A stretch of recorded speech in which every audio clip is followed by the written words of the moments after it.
Hello everyone. आज हम engineering mechanics में काइनेमेटिक्स इस टॉपिक में रेक्टिलिनियर मोशन होता है और आज हम रेक्टिलिनियर मोशन में वेरिएबल एक्सेलरेशन के ऊपर प्रॉब्लम डिस्कस करेंगे। सो प्रॉब्लम डिस्कस करने से पहले आप सभी से नम्र निवेदन है कि चैनल लाइक कीजिए, शेयर कीजिए और सब्सक्राइब जरूर कीजिए। तो चलिए स्टार्ट करते हैं। सो स्टूडेंट, ये प्रॉब्लम वेरिएबल एक्सेलरेशन का है, कैसे पहचानोगे? सो जब भी आपको दिए हुए प्रॉब्लम में ए का, राइट, ए का इक्वेशन मीन्स ए मीन्स एक्सेलरेशन का, या फिर वेलोसिटी v का, या फिर डिस्प्लेसमेंट x का, अगर इक्वेशन आपको टी के फॉर्म में दिया हुआ होगा, टी के फॉर्म में किस किस का, A means acceleration, v means velocity, x means displacement या फिर डिस्टेंस भी कहते हैं हम इसे, इन तीनों का अगर इक्वेशन टी के फॉर्म में दिया हुआ होगा तो वो प्रॉब्लम होता है स्टूडेंट वेरिएबल एक्सेलरेशन का। तो देखिए यहाँ पे ए का इक्वेशन दिया हुआ है टी में, A equals to T cube, means A के इक्वेशन में टी होना चाहिए, तब वो प्रॉब्लम होता है स्टूडेंट वेरिएबल एक्सेलरेशन का। तो यहाँ पे ए का इक्वेशन दिया हुआ है टी में, तो ये प्रॉब्लम हुआ स्टूडेंट वेरिएबल एक्सेलरेशन का। तो चलिए अब हम स्टार्ट करते हैं। तो स्टूडेंट सबसे पहले आपको स्टेप वन में गिवन लिखना है स्टूडेंट्स। गिवन, सो गिवन में देखिए एक्सेलरेशन का इक्वेशन है। So A equals to T cube minus 3t² plus 5।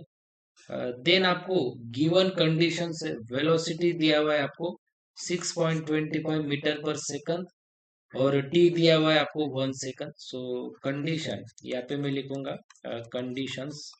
So T दिया हुआ है आपको 1 सेकंड, देन वेलोसिटी दिया हुआ है आपको 6.25 मीटर पर सेकंड एंड डिस्प्लेसमेंट दिया है आपको 8.8 मीटर। सो आपको एक्स दिया हुआ है 8.8 मीटर, राइट। सो आपको कैलकुलेट करना है यहाँ पे, कैलकुलेट करना है डिस्प्लेसमेंट, मीन्स आपको एक्स कैलकुलेट करना है डिस्प्लेसमेंट, और आपको वेलोसिटी फाइंड करना है, वेलोसिटी फाइंड करना है at t equals to 2 second. So student अब हम बेसिक देख लेंगे वेरिएबल एक्सेलरेशन का। हमें दिए हुए प्रॉब्लम में दिया हुआ ए, तो देखिए यहाँ पे ए, यहाँ पे स्टूडेंट्स, और आपको चेक करना है, फाइंड क्या करना है, डिस्प्लेसमेंट एंड वेलोसिटी। तो जब भी आपको ए दिया हुआ है और वेलोसिटी फाइंड करना है और डिस्प्लेसमेंट फाइंड करना है, तब आप पहले ए अगर दिया हुआ होगा तो पहले वेलोसिटी फाइंड करें, देन आप बाद में फाइंड करें डिस्प्लेसमेंट एक्स। ओके, तो पहले में ए दिया हुआ है, तो यहाँ पे मैं लिख लेता हूँ स्टेप 2 में। सो मुझे ए दिया हुआ है T cube minus 3t² plus 5। तो मैं सबसे पहले वेलोसिटी फाइंड करूंगा। ओके, सो वेलोसिटी फाइंड करने के लिए मैं लूंगा इंटीग्रेशन, आई मींस इंटीग्रेशन। तो सबसे पहले ए का फॉर्मूला क्या है वो मैं पहले लिख लेता हूँ, dv by D t. So a का फॉर्मूला है dv by D T equals to T cube minus 3t² plus 5। So ये डी टी इक्वल्स टू के इस साइड आते तो होगा divide, so dv equals to T cube minus 3t² plus 5, right. और ये जो dt है ये यहाँ पे आएगा dt। अब हम क्या लेंगे स्टूडेंट, इंटीग्रेशन। सो इंटीग्रेशन अगर मैंने लिया dv इक्वल्स टू यहाँ पे भी T cube minus 3t² plus 5 और ये dt as it is.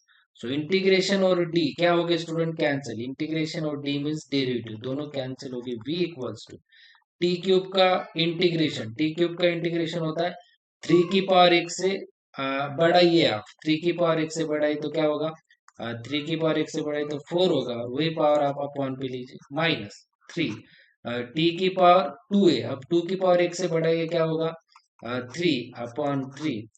Then plus 5 का इंटीग्रेशन, 5 का इंटीग्रेशन होगा 5t, 5 का इंटीग्रेशन होगा 5t, और प्लस होगा कांस्टेंट c1, राइट। सो देखिए नेक्स्ट स्टेप में लिखेंगे।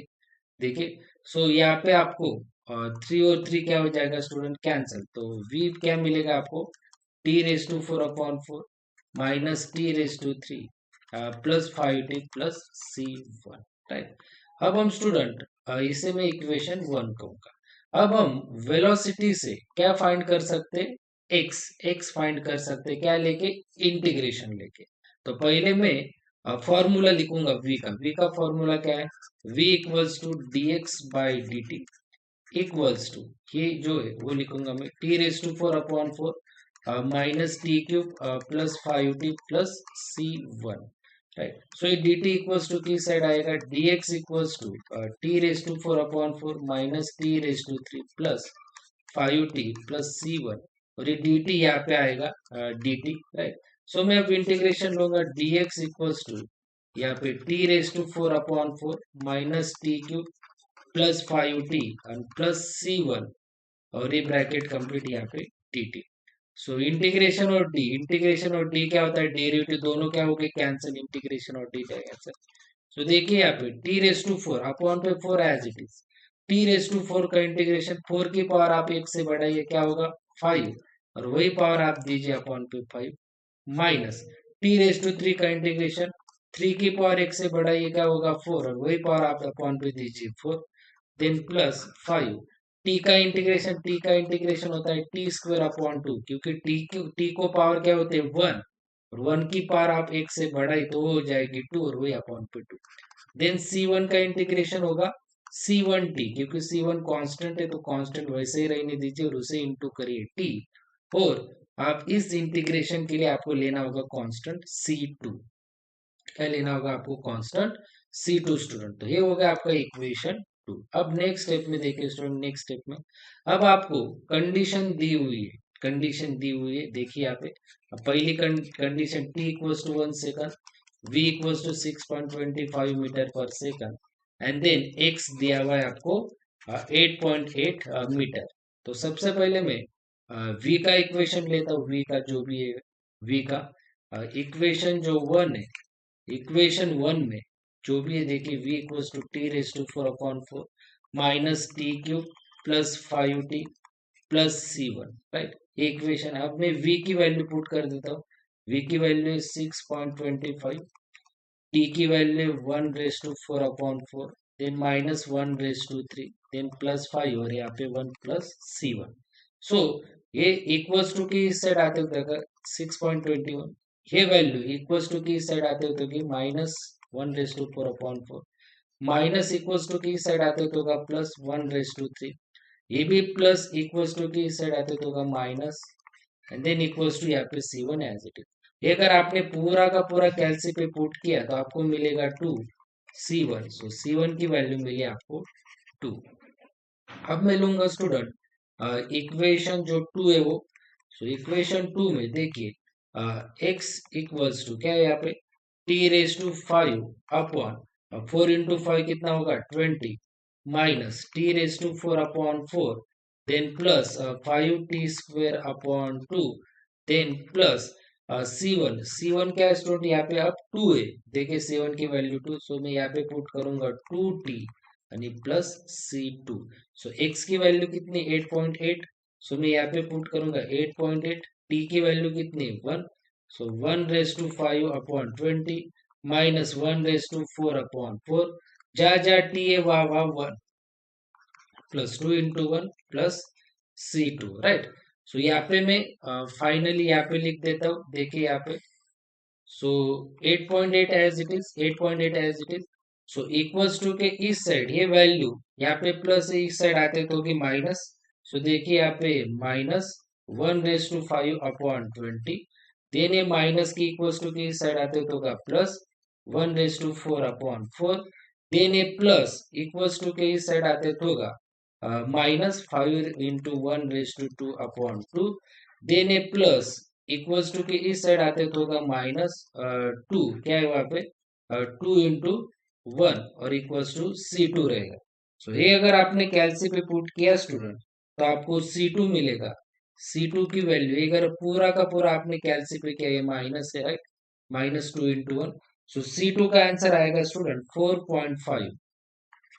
तो स्टूडेंट देखिए यहाँ पे मुझे C1 की वैल्यू मिली 2 और C2 की वैल्यू मिली 4.5, तो मैं ये C1 की वैल्यू V के इक्वेशन में पुट कर दूंगा यहाँ पे C1 की जगह, और जो C2 की वैल्यू है वो मैं पुट कर दूंगा X के इक्वेशन में। तो मुझे v का और x का इक्वेशन मिलेगा स्टूडेंट, v का और x का। देखिए v का इक्वेशन और x का इक्वेशन, यहाँ पे मैं C1 की जगह 2 पुट कर दिया और यहाँ पे C2 की जगह 4.5। सो स्टूडेंट दिए हुए प्रॉब्लम में v और x फाइंड करने के लिए हमें, देखिए यहाँ पे लास्ट में दिया हुआ है t इक्वल्स टू 2 सेकंड। देखिए t इक्वल्स टू 2 सेकंड दिया हुआ है, तो मैं यहाँ पे t इक्वल्स टू लूंगा 2 second. So v equals to t की जगह में 2 पुट करूंगा 4, माइनस टी की जगह 2, प्लस 5, टी की जगह 2 और प्लस 2। तो मुझे वेलोसिटी मिलेगी स्टूडेंट, v मिलेगा स्टूडेंट 8 मीटर पर सेकंड। सो यहाँ पे भी टी की जगह लेंगे हम 2, सो 2 raise to 5 upon 20 minus 2 raise to 4 upon 4 plus 5, 2 raise to 2 upon 2 plus 2 into 2 plus 4.5। तो हमें इसका आंसर मिलता है स्टूडेंट एक्स का 16.1 मीटर। सो यही आपको फाइंड करने के लिए पूछा था दिए हुए प्रॉब्लम।